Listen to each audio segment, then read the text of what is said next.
Merhabalar, kanalıma hoş geldiniz. Bugün bahtına çok az malzemeyle ve çok pratik bir şekilde hazırlayabileceğiniz simit tadında mini börekler hazırladım.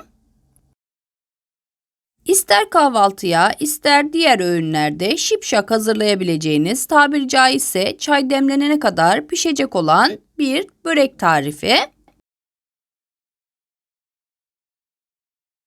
Hazırlayacağımız börekler için ana malzememiz milföy hamuru olacak. Böreğinizi hazırlayabileceğiniz iki farklı yöntem göstermek istiyorum. Bu gösterdiğim ilk yöntemde milföy hamurumu ortadan ikiye böldüm ve kareler oluşturdum. Bir karenin dört köşesine gelecek şekilde doğramış olduğum kaşar peynirlerimi yerleştirdim. Diğer kareyi de peynirlerimin üzerine kapattım ve peynirlere gelmeyecek şekilde kenarlarında boşluk kalacak şekilde dört parçaya ayırdım. Milföylerin birbirine iyice yapışması için çatalla kenarlarını bastırarak şekil verdim. Bu gösterdiğim ilk yöntemle kaşar peynirli mini böreklerimizi çok kısa bir sürede hazırlamış olduk. Böreklerimi hazırladığım diğer yöntemde ise milföy hamurumu boyuna ikiye böldüm. Enlemesine de 4 eşit parçaya böldüm. Yani biraz önce yapmış olduğum minik böreklerin boyutunu önceden belirlemiş oldum. Oluşan 4 kareye yine peynirlerimi yerleştirdim ve üzerine de boş kalan kareleri kapattım. Yine mini börekleri oluşturmuş olduk böylece. Elimle milföyleri birazcık birbirine bastırıp yapıştırıyorum. Böylece ayrılma, açılma riskini en aza indirmiş oluyoruz. Tabii mutlaka çatalla da bastırıyorum ki peynirlerim dışarıya taşmasın.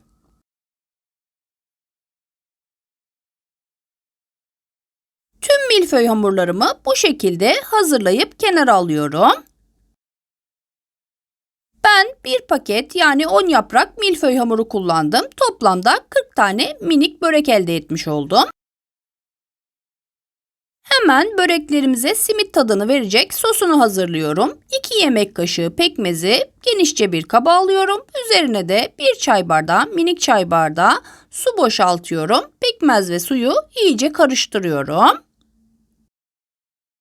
Kullanmış olduğum çay bardağı 120 milimlik bir çay bardağı. Pekmez miktarını da dilediğiniz gibi artırabilirsiniz. Aynı çay bardağı ile bir dolu çay bardağı da kavrulmuş susam ekliyorum başka bir kaba. Önceden hazırladığımız mini börekleri önce pekmezli karışıma, daha sonra da bolca susama buluyorum ve hemen fırın tepsisine yerleştiriyorum.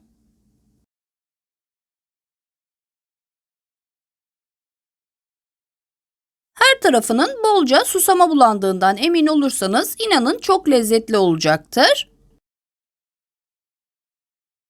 Eğer susam tadını çok sevmiyorsanız sadece üzerine serperek de kullanabilirsiniz. Tüm böreklerimi tepsiye dizdikten sonra önceden ısıtılmış 200 derece fırında 20-25 dakika kadar pişiriyorum böreklerimi. Hemen öncelikle yapmış olduğum hatayı göstereyim ve dikkat etmeniz gereken püf noktasını tekrar vurgulayayım. Milföy hamurlarınızın iyice salmış olduğundan yani donuk vaziyette olmadığından emin olun ve kenarlarını iyice bastırarak birbirine yapıştırdığınızdan emin olun. Bu şekilde içine koyduğunuz harcınız dışarıya taşmayacaktır. Böreklerimi hemen bir servis tabağına alıyorum ve yakından da pişmiş hallerini göstermek istiyorum sizlere.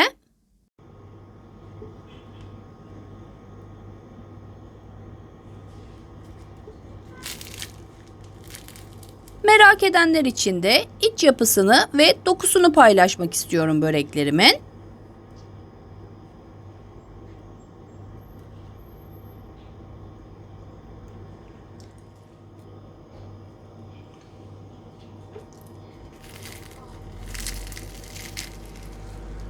Çok az malzemeyle ve çok kısa sürede hazırlanan şipşak, jet hızında böreklerimiz bu şekilde hazır olmuş oldu. Benim börek tarifimle ilgili anlatacaklarım bu kadar. Eğer soru, görüş ve önerileriniz olursa bana yorumlar kısmında iletebilirsiniz. Hoşça kalın.